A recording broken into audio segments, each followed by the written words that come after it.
Okay, so now we're going to talk about maintaining joint mobility. So entropy, so the second law of thermodynamics basically states that without energy applied to physical matter, the natural state of matter is decomposition. Okay? What happens when you put a piece of bread on the counter and you leave it there for a few days? It starts to oxidize, right? It molds, it gets stale. Steel, piece of steel out in the rain, it's going to rust, right? It's going to oxidize. So this is the natural state of matter, is decomposition, without energy applied. So the energy applied would be putting like oil on the steel, or how about taking care of your body, right? So we can slow down that process as much as possible. So maintaining your joint mobility. Okay, your joints age just like any other body part. Does that make sense to you? Yeah, right? A young person moving well to not moving so well, okay? This does not have to be you. That's why we're having this talk today. And your back ages. Okay, it ages just like any other body part. That's why people who are 65 don't move as well as people who are 25. That's the basic reason. Does anybody know why people shrink?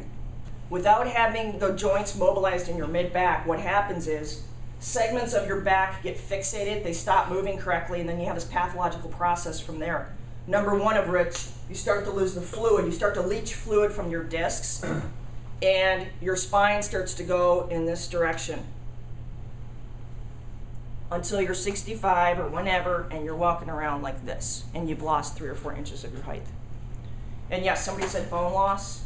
That absolutely happens too, because it's what's called the compression fracture of the vertebrae. The vertebrae actually pancake down on each other because they can't hold the weight of your whole torso right here, because it's not in its correct position. So what does that actually look like in the real world? So if I'm standing here, this is my neck. This is a normal neck. Okay, so what you're looking at is you're looking at the vertebrae, and notice how the margins are all really well defined and squared off, right? And you're looking at nice big fat disc spaces. You're looking at a nice arched curve. Here's the jaw, here's the skull, the shoulder. So that's a normal neck. A neck with arthritis. What happens is you're starting to lose the fluid out of the discs, and the ends of the bones grow. Now listen to this. This sounds like I'm making it up. Like it's like a science fiction movie, but this is what really happens. When joints don't move right, the bone thinks that it actually has to fuse over the joint, and it starts to grow. Unfortunately, they did these experiments with dogs where they casted a dog's leg, and just in 6 short weeks, the dog lost every single joint in the leg. It's just one solid bone. And the same thing happens in our bodies. You know, dogs' legs are much shorter, so you can see the process a lot faster. So what we have here is this is the neck's not moving correctly, and the bone thinks it needs to grow. So it's growing these spurs. Does anybody know what osteoarthritis is? Anybody? It is it's an arthritic condition of the bone. Yeah. Yeah. Yeah, it's an arthritic condition of the bone, but what it actually looks like is cat's claws. They look like these little bony spurs that grow, whether it's in your knees, in your hands, or in your spine. You're seeing it right there. That's what that is. Okay? So these bony spurs are growing, and if left unabated, now I'm facing this way, this fuses into one big bone, just like the dog's leg. Okay, now I actually have a patient who came in, and he's not even that old, but he's in his mid-50s, diabetic, unfortunately. Walks like this. You know, oh, my neck hurts. Okay, well, let's take an x-ray, and it's just fused, one big bone. I'm like, you know, there's nothing I can do for that. It's grown. The bone's there. I can't make that go away. It will make you more comfortable, but your neck is always going to be in this position from here on out. So left unchecked, this is what happens. Okay, it just fuses into one big bone. Okay, so of course I'm going to talk about chiropractic care and how it can slow down that process on your spine and on the other joints of your body.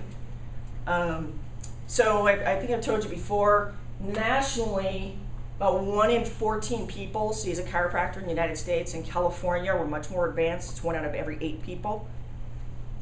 And those numbers go way up, the higher up the socioeconomic level, because people just take better care of themselves. Unfortunately, there's a real socioeconomic component to that. Right, Doc? Yep. Yeah. So I just want to run through a few studies. And, you can say that sounds great. Of course, you're going to say that you're a chiropractor. But I just want to run through 3 quick studies with you. And you know what I love about these studies is that they were done by medical institutions, which would like nothing more than to disprove how much chiropractic can help people. But unfortunately, they found the opposite. And MDs and chiropractors used to have quite an antagonistic relationship back in the day. I don't know if you guys knew that. Until a very famous lawsuit in 1987. It was called Wilkes versus the AMA, the American Medical Association. And it was a violation of the Sherman Act. It was an antitrust suit. And the AMA lost big time. And then they lost on appeal. And then they had to kind of rethink their position on chiropractic. And I think also in this day and age, I get a ton of referrals from MDs. I refer to MDs if there's things that are not within my scope of practice. And I think it's really a generational thing. Younger MDs they're not caught up in that old paradigm. So let's look at some of these studies. This was a study at UCLA treating low back pain. They broke them up into 2 separate groups. One group got the medical treatment, one group got the chiropractic treatment. People who got the chiropractic treatment were 5 times happier than the people who got the medical treatment. And the medical treatment consisted of, like a booklet and some pain pills, right? Because that's what happens. That's what happens when you go to see an MD for back pain. Oh, this was a great one. This was out of the University of Maryland Medical Center. And so this was the treatment for osteoarthritis. Okay, and nobody can make those bony spurs go away. If I'm looking on an x-ray and I see a bunch of bony spurs, I'm not going to tell a patient I can make that go away. I can't. It's bone. It's grown there. It's there. Okay? But what we can do is we keep it from progressing. And this is what they found. The chiropractors who were treating their patients who had osteoarthritis, it increased their range of motion, it restored normal movement of their spine, it relaxed the muscles, and number 1, it reduced their pain. Last study, and this was by the British Medical Journal. This was published in 2003, and this was really interesting. The people who came in with neck pain, and they put them in 3 different groups: chiropractic, physical therapy, medical treatment. Chiropractors blew them away. Now, I have nothing against physical therapists. I think, hey, man, if you can get your insurance to have you work out with somebody for an hour, you should go for it. The situation I see a lot where people come in and they were not happy with physical therapy is it just came in the wrong time of their treatment plan. You can't do exercise and all that kind of stuff and stretching and blah, blah, blah if the person still has symptoms. If the tissue's still pathological, it's not healthy, how can you exercise it? And unfortunately, that's a lot of the treatment people get. They go to an MD, here's your pain pills, here's a prescription for physical therapy. Well, guess what? The problem hasn't even been corrected yet. So this was just a study that showed, the chiropractic care blew away these other 2 modalities. Okay, so now I'm going to do a shameless plug for our business. That's okay, right? Yeah, okay. So what makes San Francisco Spine Pain Relief Center right for you? Number 1, I'm an A-type linear personality. I guess you probably couldn't have guessed that. But, we do a physical exam. We set goals. We know where we're going.